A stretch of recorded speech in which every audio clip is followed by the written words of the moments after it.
La parité, c'est au cœur de notre stratégie de RH. Sur l'ensemble de nos managers, nous avons 54% de femmes. Nous nous sommes engagés sur l'objectif de développement durable de l'ONU numéro 5, qui est de réaliser l'égalité entre les sexes. BNP Paribas a été la première entreprise du secteur financier à signer la charte Jamais sans elle en 2019. La parité, c'est pas quelque chose qui se décrète. C'est chacun qui doit s'emparer de la question. JPG ayant une forte présence internationale, nous faisons en sorte que la diversité soit une richesse et une valeur. Nous devons aujourd'hui avoir conscience que ces différences sont une force. Nous sommes environ 35% de femmes. Dans les fonctions de direction, c'est moins que 35%. Nous souhaitons féminiser davantage nos fonctions d'encadrement. Un tiers des postes de direction sont occupés par des femmes. Donc je pense qu'on est dans la bonne direction. Nous avons signé récemment un partenariat avec le fonds de dotation Femmes et Avenir qui soutient les familles en situation de monoparentalité. Le Cercle Montesquieu avait été vraiment à l'initiative de beaucoup de recherches pour implémenter ces principes bien avant l'heure.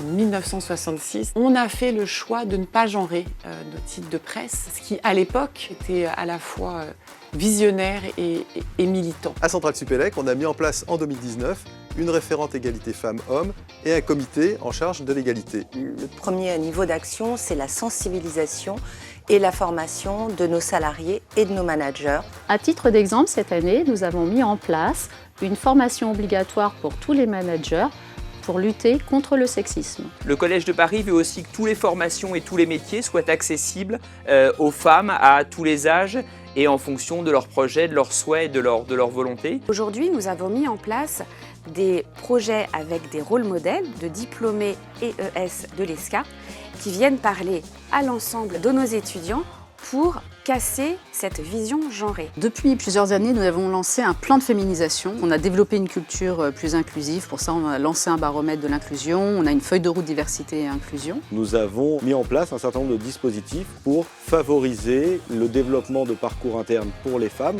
pour témoigner qu'il n'existe pas dans aucun métier des plafonds de verre au sein de l'entreprise. Nous travaillons beaucoup avec nos étudiants sur justement le respect de l'autre, l'inclusion, l'équité. Il faut vraiment accélérer cette transformation en aidant à la promotion par les plans de remplacement, à la promotion des femmes pour qu'elles occupent de plus en plus de postes de responsabilité.